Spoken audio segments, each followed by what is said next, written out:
अब देखिए प्रश्न है, वेद पुरुषस्य मुखम कथ्यते, वेद पुरुष का मुख क्या कहा गया है? तो सही आंसर होगा मुखम व्याकरणम स्मृतम। मुखम व्याकरणम स्मृतम। इसी प्रकार से देखो ध्यान देना, ज्योतिष को क्या कहा गया है? आंख। छंदों को पैर। शिक्षा को, शिक्षा घ्राण, घ्राण का मतलब नाक है ना, शिक्षा को नाक बताया गया है, छंदों को पैर बताया गया है, ज्योतिष को चक्षु या आंख बताया गया है, और व्याकरण को मुख बताया गया है ना। तो मुखम कथ्यते, देखो यम प्रत्याहारे सम्मिलिता भवंती, यम प्रत्याहार में क्या सम्मिलित होते हैं? तो देखो यमंगणनम, एक ही सूत्र में काम हो गया इस प्रत्याहार का। तो यमंगणनम में क्या आते हैं? पंचम वर्ण। क्या आते हैं? पंचम वर्ण। अष्टाध्यायी इति ग्रंथस्य प्रथमम सूत्र वर्तते। अष्टाध्यायी में प्रथम सूत्र कौन सा है? तो देखो ध्यान देना, वृद्धि राधैच तो है, क्या है? प्रथम सूत्र। और अंतिम सूत्र कौन सा है? ए और अ। ठीक है, आंसर सही बै लगा हुआ है पहले से। अष्टाध्यायी की बात हो गई। अब देखो मूल स्वराहा संति, मूल स्वर कितने हैं? तो मूल स्वर 5 हैं। कौन कौन से हैं? ए है, ई है, ऊ है, री है और ली है। अष्टाध्यायी इति अस्य, देखो इति अस्य क्या बन गया? इत्यस्य अपरम नाम वर्तते। अष्टाध्यायी का अपर नाम क्या है? आया हुआ प्रश्न है, ध्यान रखना रेट एग्जाम में। शब्दानुशासनम, शब्दानुशासनम ऐसे आएगा ये। वार्तिक कारः कथ्यते, वार्तिक कार किसको कहा गया है? तो सही आंसर क्या होगा? कात्यायन। कात्यायन वार्तिककार हैं, पाणिनि सूत्रकार हैं, पतंजलि, ये पतंजलि नहीं है, क्या बनेगा? पतंजलि। पतंजलि क्या है? पतंजलि महाभाष्यकार है। वरदराज क्या है? लघु सिद्धांत कौमुदीकार। ठीक है, तो इस तरीके से आप ये भी ध्यान में रखेंगे। अब देखिए, अष्टाध्यायी इति ग्रंथस्य अंतिम सूत्रम वर्तते। अष्टाध्यायी का जो ग्रंथ है उसका अंतिम सूत्र क्या है? अंतिम सूत्र अभी अभी मैंने बताया ना, सही आंसर हो जाएगा। वर्णानाम अतिशयितः सन्निधिश्यात्, वर्णों की अत्यधिक समीपता क्या कहलाती है? संहिता कहलाती है मित्रों। और संहिता को ही, संहिता स्त्रीलिंग का शब्द है और पुल्लिंग का शब्द क्या हो जाएगा? संधि ही। और पुल्लिंग के शब्द में आगे विसर्ग होता है। इसी देखो ये क्या लिखा हुआ है? पाणिनि, तो हम इसको क्या बना देंगे? पाणिनि। पाणिनीय व्याकरणे स्वराः सन्ति, पाणिनीय व्याकरण में स्वर होते हैं। क्या होते हैं? दीर्घ और प्लुत ही होते हैं। क्या उदात अनुदात होते हैं? क्या दीर्घ और प्लुत होते हैं? तो हम कहेंगे नहीं, उदात भी होते हैं, अनुदात भी होते हैं और स्वरित भी होते हैं। सही आंसर क्या हो जाएगा? स आंसर इसका सही हो जाएगा। अब देखो, अष्टाध्यायी इति ग्रंथे असिद्ध पादानां संख्या वर्तते। अष्टाध्यायी इति ग्रंथे असिद्ध पादानां संख्या वर्तते। असिद्ध पादों की संख्या कितनी है? तो मित्रों असिद्ध पादों की संख्या है 3, क्योंकि अष्टाध्यायी के 2 भाग किए गए हैं। अष्टाध्यायी के 2 भाग किए गए हैं। बता देता हूं मैं आपको, थोड़ा सा विश्लेषण करना भी आवश्यक हो जाता है। अष्टाध्यायी, अष्टाध्यायी के 2 भाग हैं। एक भाग है उसका नाम है सपाद, सप्ताध्यायी, और एक भाग है जिसका नाम है त्रिपादी। तो त्रिपादी में तो 3 पाद हैं और सपाद सप्ताध्यायी में 29 पाद हैं और टोटल अष्टाध्यायी में 32 पाद हैं। ये चर्चा हम पहले कर चुके हैं। तो असिद्ध, अब देखो इनको तो कहा गया है सिद्ध पाद, सिद्ध यानी ये अपने आप में सिद्ध हैं, इनको कहा गया है असिद्ध। असिद्ध पाद कितने होंगे? असिद्ध पाद आपके 3 होंगे, तो ये भी आपको ध्यान में रखना है। अष्टाध्यायी इत्यस्मिन् कति अध्यायाः सन्ति? अष्टाध्यायी में कितने अध्याय हैं? अध्याय कितने हैं? 8। खुद ही कह रहा है अष्टा अध्यायी, देखो, व्याकरणे लोपस्य तात्पर्यम अस्ति, व्याकरण में लोप का मतलब क्या होता है? विस्मरण होना, अश्रवणम यानी सुनाई नहीं देना, अभूतम यानी जो विद्यमान नहीं होना, अदर्शनम तो अदृश्य होना। तो सही आंसर क्या हो जाएगा? अदर्शनम लोपः, अदृश्य होना ही लोप कहलाता है। जैसे पंखा चलता है तो पंखड़ियां होती तो हैं लेकिन केवल अदृश्य हो जाती हैं। महाभाष्यकार का अस्ति, महाभाष्यकार कौन है? तो महाभाष्यकार पतंजलि हैं। ध्यान देना, कात्यायन वार्तिककार हैं, पाणिनि सूत्रकार हैं, वरदराज लघु सिद्धांत कौमुदी के रचयिता हैं। फिर आगे देखते हैं प्रश्नों को। अधोलिखितेषु संयोग संज्ञा युक्तः शब्दः वर्तते, अधोलिखित में से संयोग संज्ञा युक्त शब्द कौन सा है? मतलब ऐसा कौन सा शब्द है जो संयोग संज्ञा का उदाहरण बन सकता है? तो देखो, रामायणम नहीं हो सकता, क्योंकि संयोग तो उसे कहेंगे हलो अनंतराहा संयोग, जब दो व्यंजन एक साथ मिल जाएं। इसमें भी नहीं है, इसमें भी नहीं है, इसमें भी नहीं है। लेकिन अम्बुद में देखो, मैं और ब दोनों व्यंजन हैं जो एक साथ है, इसलिए सही आंसर क्या हो जाएगा? अम्बुद। इसी प्रकार से यहाँ देखो, अष्टाध्यायी इत्यस्मिन् कति पादाः सन्ति, टोटल अष्टाध्यायी में कितने पाद हैं? अभी अभी मैंने लिखे हैं 32, और सपाद सप्ताध्यायी में 29, और त्रिपादी में 3। अधोत्तासु रचनासु वरदराजस्य रचना अस्ति, वरदराज की कौन सी रचना है? तो वरदराज की देखो, ये वरदराजस्य रचना अस्ति, वरदराज की रचना कौन सी है? ध्यान देना, वरदराज की रचना कौन सी है? लघु सिद्धांत कौमुदी। और एक देखो, बाल मनोरम, देखो यहां ये प्रश्न थोड़ा सा गलत हो सकता है, मध्य सिद्धांत कौमुदी और सर्वा, तो सर्वे के अनुसार ये सही तो है, ये सही है, आंसर तो इसका सर्वे होगा। लेकिन ध्यान रखना, बाल मनोरमा दो चीजें हैं, एक बाल मनोरमा वासुदेव दीक्षित ने लिखी है और एक बाल मनोरमा वरदराज ने लिखी है ना। तो यहां हम इसको काट ही देते हैं, ऐसा ऑप्शन नहीं आएगा, और आएगा तो भी आपको चयन तो वही करना है, क्योंकि बाल मनोरमा का अलग से कोई राइटर दिया नहीं है।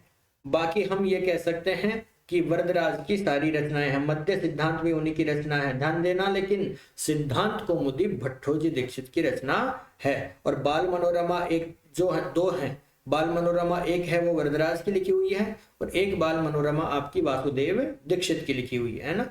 तो दो किताबें हैं। अब देखो, एक किताब है, एक टीका के रूप में है। इधर बात करते हैं, संस्कृत व्याकरणे इति संज्ञक वर्णस्य किम भवति, संस्कृत व्याकरण में इति संज्ञक वर्ण जो है वो होता है आगमः, लोपः, वृद्धि, विपर्यः।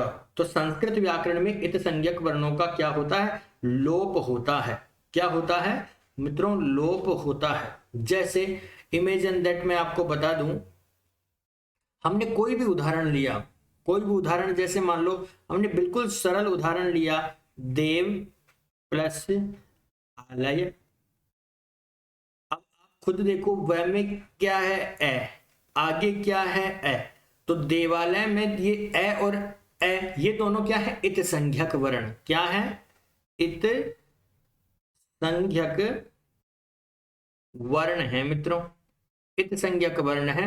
लेकिन मैं आपको बता दूं कि जब हम इन दोनों के स्थान पे आ करेंगे तो हम इसका और इसका क्या कर देंगे? लोप कर देंगे। तो लोप का काम होता है, क्या होता है? लोप का काम होता है। त्रिमात्रा कालेन उच्चार्यमाणाः स्वराः कथ्यन्ते, त्रिमात्रिक स्वर उच्चार्यमान का स्वर जो है उसका होता है। तो ये पूछ रहा है, देखो, त्रिमात्रा कालेन, त्रिमात्रिक उच्चार्यमान, उच्चार्यमान स्वर को क्या कहते हैं? तो त्रिमात्रिक जो स्वर है, त्रिमात्रा कालेन, उसे क्या कहेंगे? पुलुत स्वराः। एक मात्रा भवेत् ऋष्वम, द्विमात्रा दीर्घ उच्चते, त्रिमात्रा प्लुतो गेया, अर्धमात्रस्तु व्यंजना। तो त्रिमात्रिक किसे कहेंगे?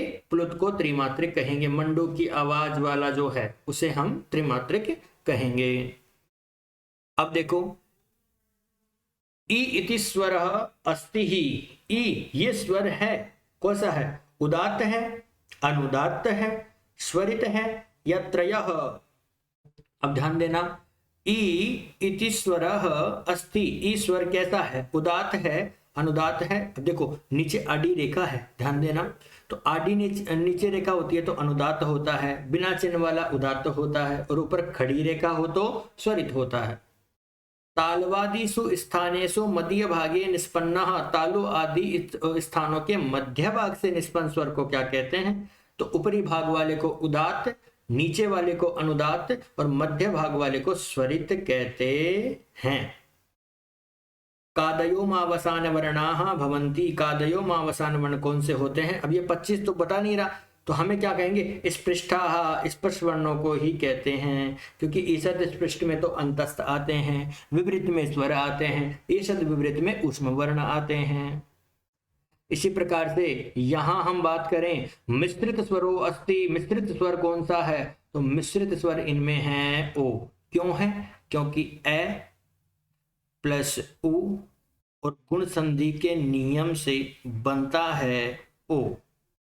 अयोगवाह संति, अयोगवाह कौन से हैं, तो अयोगवाह कितने हैं, 4, कितने हैं, 4। कैसे, एक तो होता है विसर्ग, एक होता है अनुस्वार, और एक होता है आपका अर्ध विसर्ग, और एक होता है यम। तो अर्ध विसर्ग के ही 2 पार्ट होते हैं, जिह्वामूल और उपध्मानीय। तो एक तो ये, एक अनुस्वार, एक अर्ध विसर्ग और एक यम, और इस तीसरे वाले के 2 पार्ट होते हैं, जिह्वामूल और उपध्मानीय। तो क्या होंगे, 4।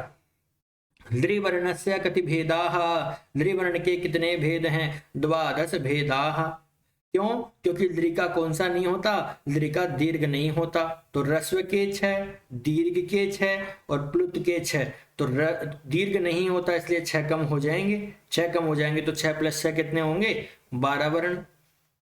तो इस प्रकार से जो है ये हम कह सकते हैं। अब देखो आगे प्रश्न है कुछ, उपदेश अवस्थायाम अंतिम हल वर्णस्य संज्ञा भवति, उपदेश अवस्था में विद्यमान अंतिम कोई हल वर्ण है तो उसका जो है उसकी संज्ञा क्या होती है, उसे क्या कहेंगे, उसे उदात्त संज्ञा कहेंगे, सवर्ण संज्ञा कहेंगे, इत संज्ञा कहेंगे या संहिता संज्ञा कहेंगे, तो इत संज्ञा कहेंगे। क्या कहेंगे, इत संज्ञा।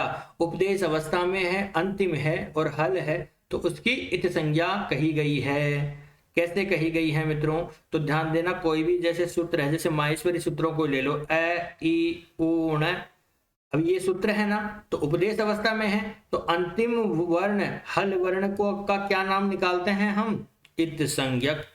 तो उपदेश अवस्था में विद्यमान कोई भी जो है हल वर्ण है और वो भी अंतिम है, उसका क्या नाम होता है मित्रों, इत संज्ञक नाम होता है।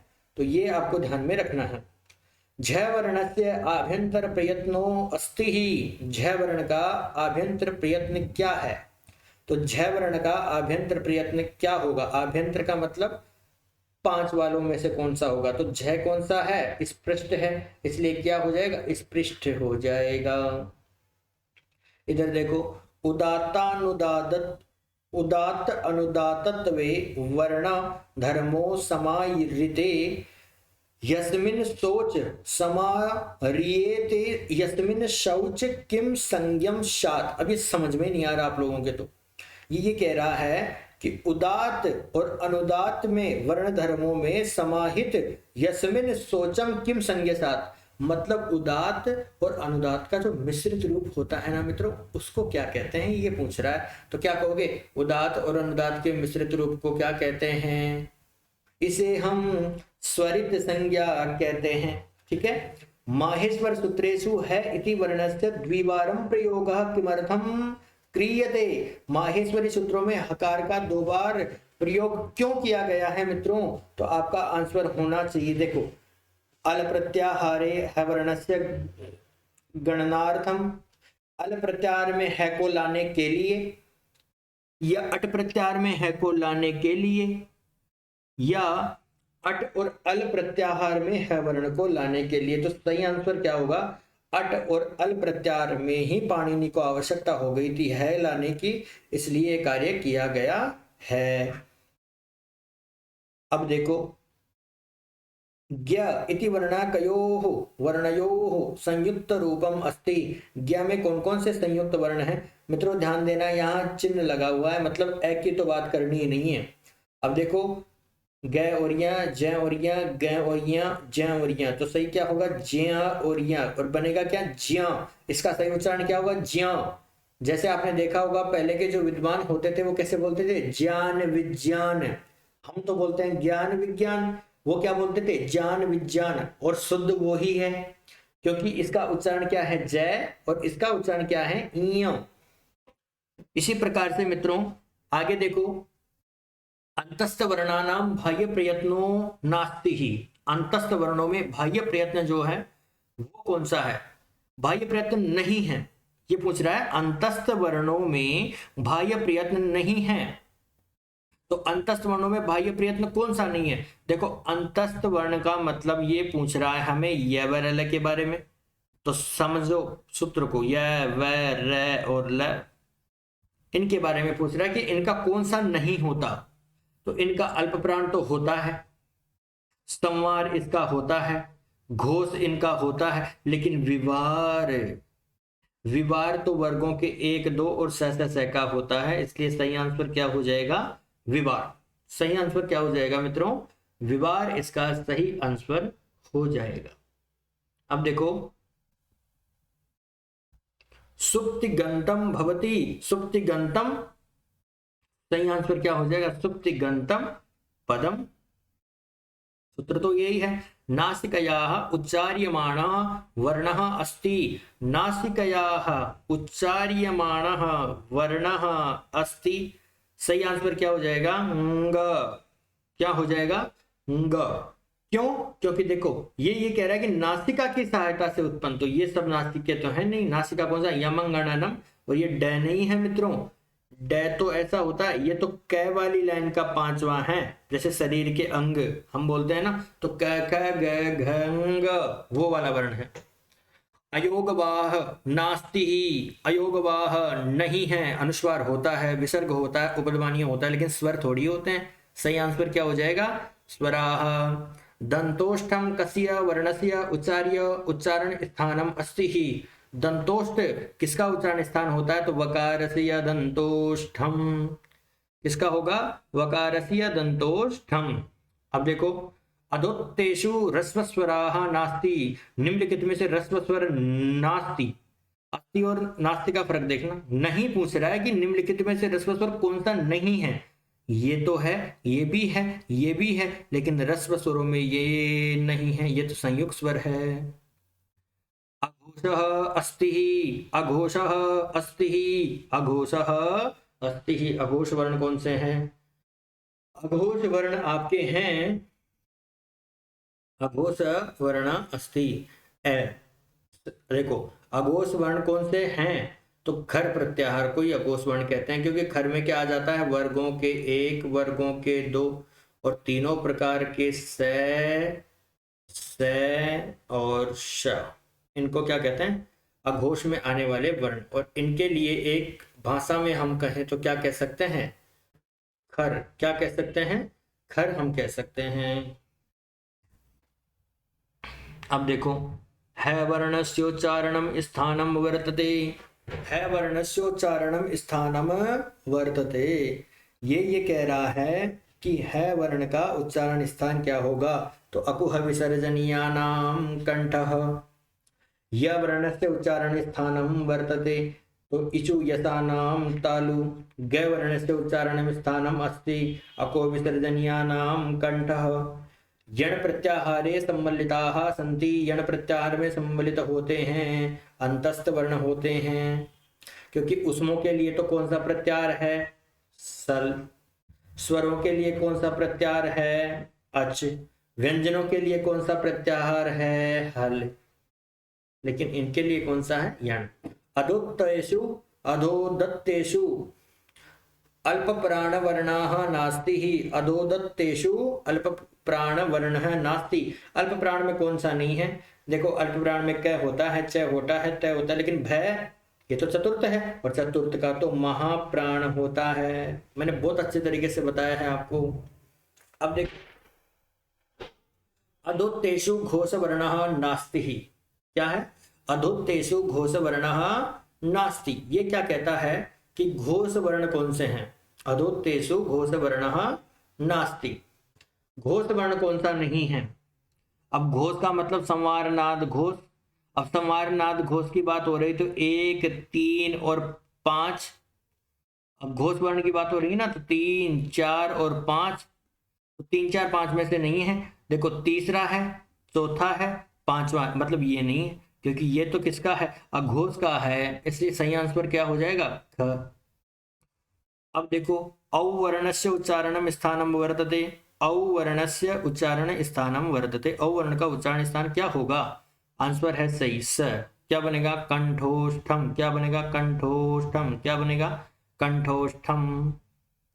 अधोदत्तेषु अघोष वर्णः अस्ति, अघोष वर्ण कौन सा है? अब अघोष का मतलब हम समझते हैं वर्गों के 1, वर्गों के 2, तो वर्गों का 1 तो ये तो पांचवा है, ये चौथा है, ये है, लेकिन ये हो जाएगा क्योंकि ये दूसरा है और दूसरा होता है। ठीक है, तो ये देखो, ये मैंने एक बहुत अच्छी टेबल बना के आपको समझाया था कि कौन कौन से वर्ण कहाँ कहाँ होते हैं, बहुत ही एक कहानी के माध्यम से क्लास के अंदर।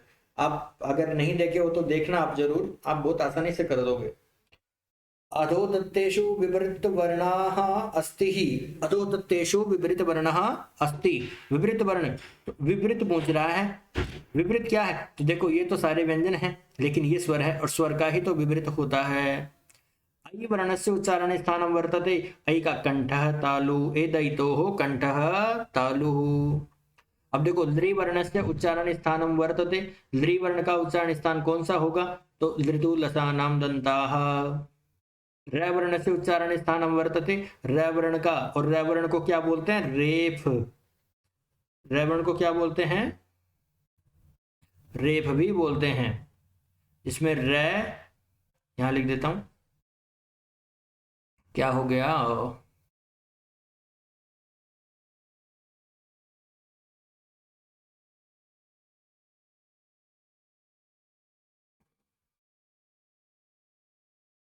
हाँ देखो, र प्लस इफ, र प्लस इफ से क्या बना है? रेफ। तो रेफ के वर्ण का उच्चारण स्थान क्या होगा? ऋतु रसाणाम मूर्धा। देखो अधो दत्तेषु विवारः वर्णः अस्ति, विवार वर्ण कौन सा है? मतलब निम्नलिखित में से विवार वर्ण कौन सा है? तो ये तो देखो है अघोष श्वास विवार, ये नहीं है। सही आंसर पे ही हाथ गया है मेरा। ठीक है, आप मेरी तरफ देखा करो, आप इनकी तरफ मत देखा करो, है ना। ये तो मैंने आपकी सुविधा के लिए जो है इस तरीके से कर रखा है, बाकी हम इसको मिटाएंगे इनको इस तरीके से। अब देखो आगे, जैसे अधोतत्तेषु ईसत स्पृष्ट वर्ण कौन से होते हैं? तो ईसत स्पृष्ट में अंतस्थ आते हैं, और अंतस्थों में कौन सा? य व र ल। तो आंसर क्या हो जाएगा? व, जो भी मूल अवस्था में ऐसे लिखा जाता है। अधोदत्तेषु, अधोदत्तेषु नादवर्णाः अस्ति, नादवर्ण कौन से हैं? तो संवार नाद घोष, इसका मतलब है 3, 4, 5 में से कौन सा है? तो 3, 4, 5 में से ये है, इसलिए सही आंसर क्या हो जाएगा? ये, क्योंकि इसका, इसका और इसका तो क्या हो जाएगा? अघोष विवार और श्वास, जबकि इसका क्या हो जाएगा? संवारनाद घोष। सही आंसर क्या होगा? ब। अधोदत्तेषु संवृत वर्णः अस्ति ही, संवृत वर्ण कौन से होते हैं? तो संवृत वर्ण कौन से हैं आपके? देखो संवृत का मतलब ए, यहाँ ई ओ ए तो है नहीं, और ए की दो प्रक्रियाएं होती हैं, लौकिक या प्रक्रिया प्रयोग। तो यहाँ पे जो है संवृत वर्ण किसका हो सकता है? केवल इसी का हो सकता है, इसलिए सही आंसर क्या होगा? ये। अनुनासिक वर्णा भवन्ति, अनुनासिक वर्ण होते हैं वर्गों के पंचम। कौन से होते हैं? वर्गों के पंचम। अगली बार से ध्यान देना, अगली बार से हम जो टेस्ट देंगे ना, उसमें ये ऑप्शन भी हटा दूंगा मैं, ये ऑप्शन नहीं देंगे, है ना। शुरू में तो एक आदत डालने के लिए कि भाई हाँ सामने दिखे तो थोड़ा बहुत तो उम्मीद हो जाए। अच प्रत्याहारे सम्मिलिताः सन्ति, अच प्रत्याहार में सम्मिलित होते हैं स्वर। अधोदत्तेषु श्वास वर्णाः अस्ति, श्वास को ऐसे भी लिखा जा सकता है मित्रों, है ना, घबराना नहीं है, वो यही श्वास है। तो श्वास वर्ण कौन से होते हैं? तो मैं आपको बताऊं कि श्वास है, श्वास के लिए 1 और 2 याद रखना।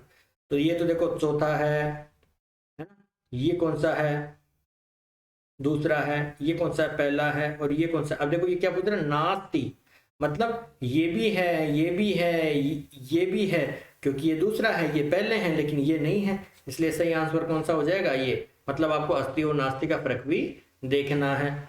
तो इस आधार पर मित्रों ये हमारे प्रश्न हो गए लगभग 100 से ज्यादा। अगर ये प्रश्न आपने निकाल लिए ना मित्रों, तो आपका संख्या प्रकरण तो पूरी तरह से क्लियर है, कहीं कोई दिक्कत आपको नहीं आएगी, है ना।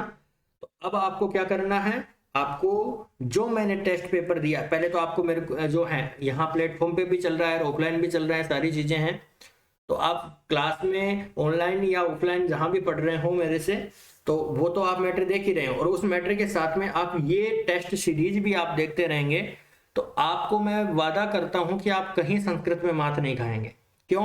क्योंकि मैटर हम क्लास में सीख चुके, लेकिन प्रश्नों को समझना, प्रश्नों को कैसे कैसे घुमाया जाता है, ये सारी चीजें हम यहां से ही समझ पाएंगे। तो इस क्लास को यहीं संपन्न करते हैं, मिलते हैं अब हम किसी नए टॉपिक के साथ में। तो संख्या प्रकरण का टॉपिक हमारा हो चुका, और भी हम टेस्ट इसमें अपलोड कर देंगे। तब तक के लिए जयतु संस्कृतम, जयतु भारतम।